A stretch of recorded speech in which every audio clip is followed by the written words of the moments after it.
présente vidéo fait suite à la précédente et toutes les deux consacrées à la constitution de la ou des sociétés. Alors la première vidéo était consacrée au problème que j'ai qualifié désuel, c'est-à-dire il n'y a pas de problème, et la présente est consacrée au problème particulier de la constitution ou que soulève la constitution des sociétés. Bien, l'introduction, le problème ou les problèmes particuliers trouvent leur fondement ou leur raison d'être dans la libération partielle des apports en numéraire qui peut être adoptée par certaines sociétés comme la SA. Alors, le fait que le législateur a permis à certaines sociétés de capitaux comme la SA de libérer partiellement l'apport en numéraire cause certains problèmes. Bien, cette particularité que je viens de citer peut provoquer des versements anticipés, des versements avec retard ou des défaillances des actionnaires. Le plan de ce cours s'articule autour de 3 points, les versements anticipés, les versements avec retard et la défaillance. Bien.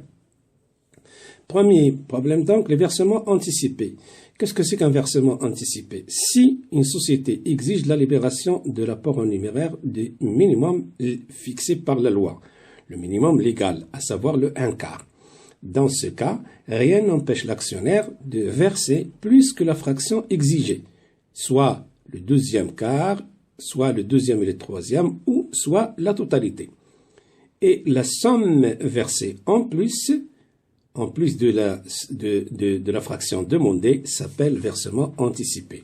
Alors, c'est versement anticipé, c'est un versement avant le terme. De quel terme s'agit-il? C'est le terme de l'appel. Le versement anticipé est un versement avant l'appel formulé par la société. Donc, le versement anticipé peut avoir lieu aussi lors de l'appel des autres fractions dont la libération n'a pas été exigée à la Constitution.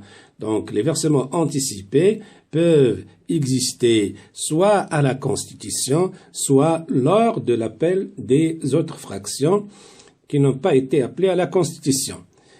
Et l'exemple de la société RIM va nous clarifier ce problème.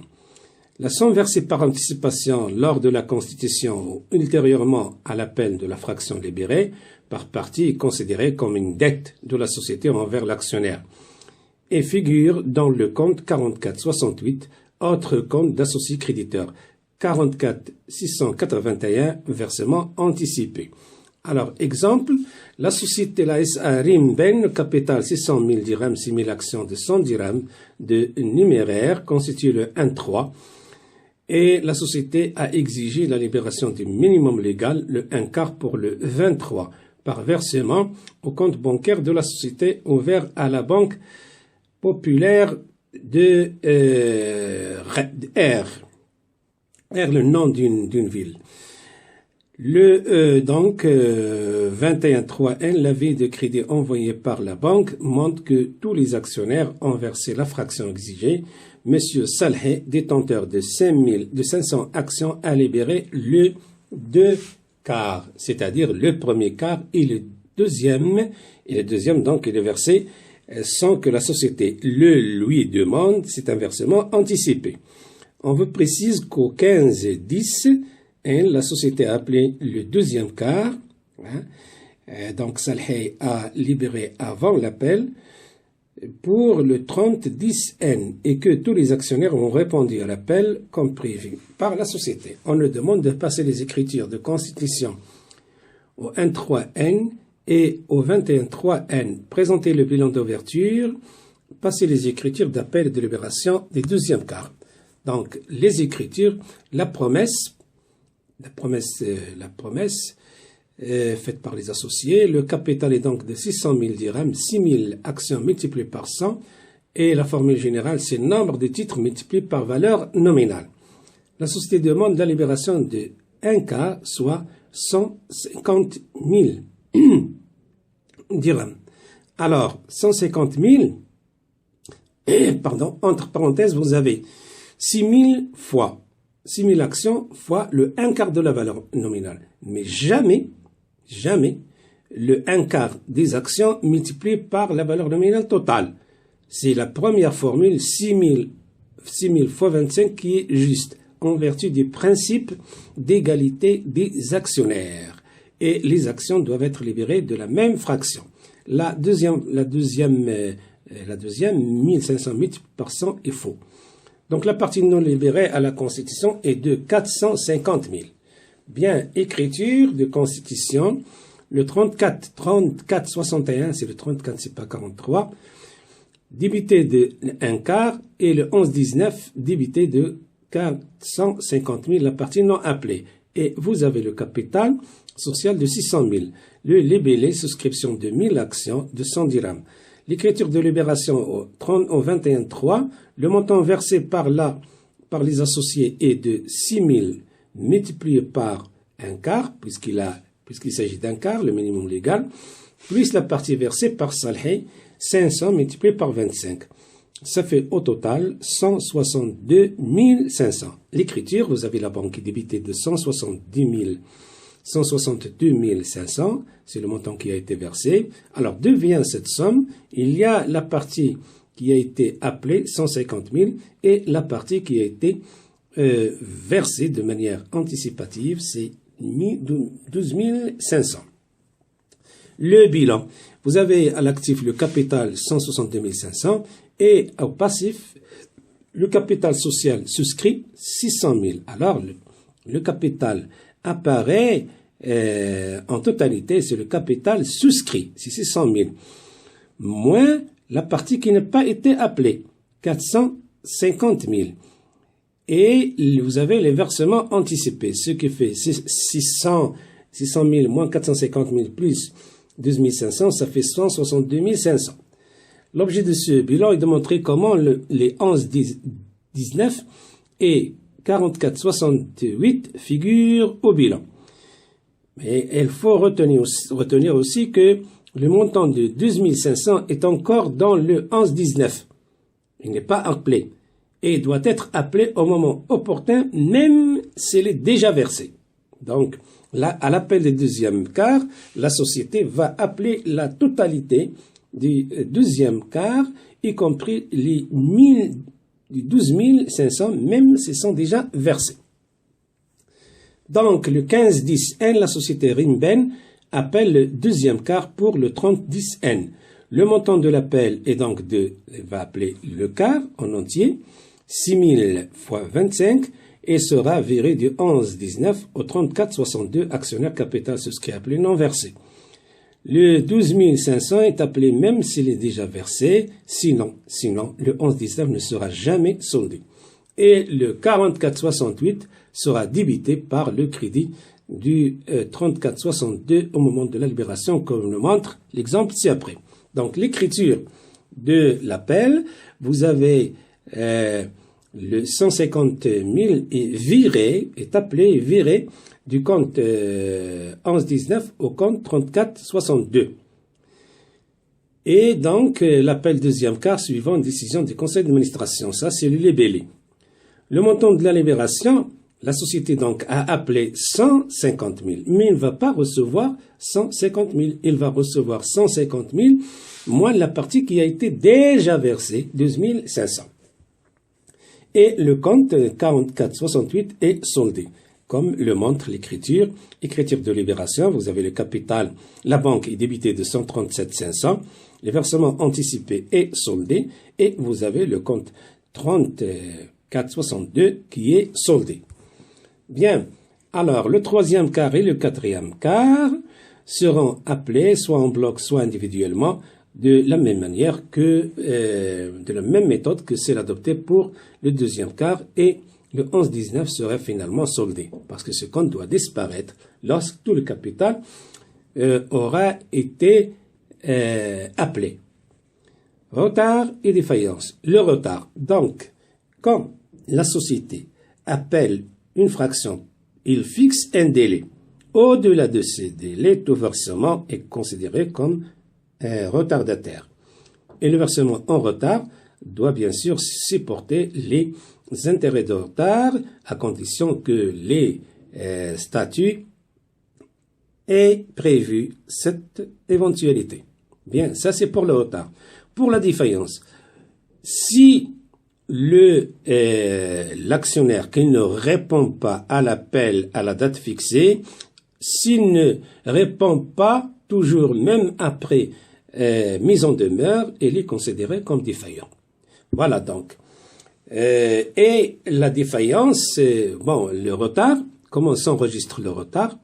Il y a d'abord le compte 3462 qui est soldé et par le crédit du compte produit financier et l'annulation des charges.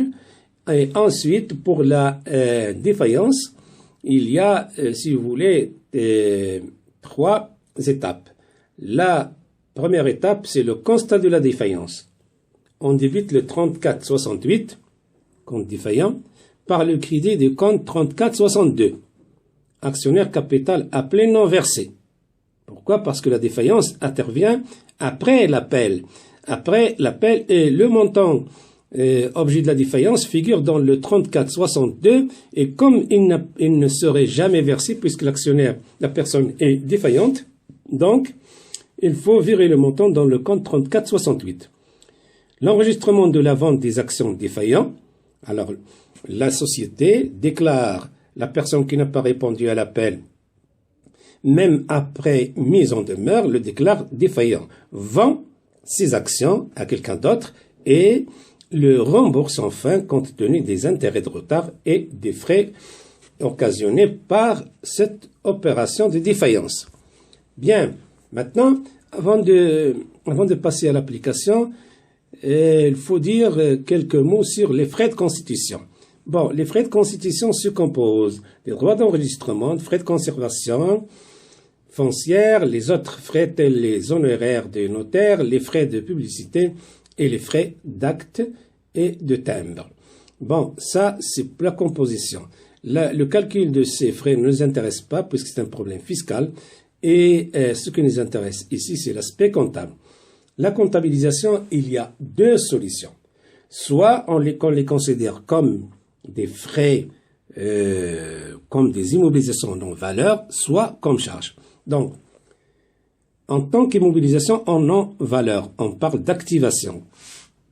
Activation, ça veut dire que le montant en question est mis à l'actif. Activation. Il est mis à l'actif du bilan. La comptabilisation fait jouer directement le compte 21 de immobilisation non-valeur et un compte de trésorerie. L'activation présente l'intérêt de ne pas alourdir les charges de l'exercice et permettrait d'éviter le déficit lors du premier exercice. Alors, pour ne pas alourdir les charges du premier exercice et donc ce qui pourrait engendrer un déficit, alors l'activation permet donc d'alléger les charges. Il y a notre argument à cela, c'est que les charges occasionnées par la Constitution ne concernent pas un seul exercice. Et en vertu du principe de l'indépendance des exercices selon lequel chaque exercice doit supporter les charges qui le concernent et le produit et rien que cela, donc on doit les activer pour les faire supporter à plusieurs exercices et le nombre d'exercices ne doit pas dépasser 5 ans maximum et durant lesquels les frais de constitution sont amortis, c'est-à-dire sont récupérés. La récupération des frais de constitution par le biais de l'amortissement. Et durant cette période d'amortissement, la société doit s'abstenir de distribuer des dividendes. Et pourquoi? Parce que s'il le fait, c'est l'activation des frais de constitution serait, j'utilise le conditionnel, dans la perspective de, si vous voulez, d'alléger les charges pour dégager un bénéfice pour finalement retirer et bénéficier des dividendes. C'est pourquoi le législateur interdit aux sociétés de distribuer des dividendes tant que les frais de constitution ne sont pas amortis. Bien. Toutefois, l'activation est critiquée comme étant une solution anti-économique. C'est le point de vue de la normalisation comptable. Pourquoi?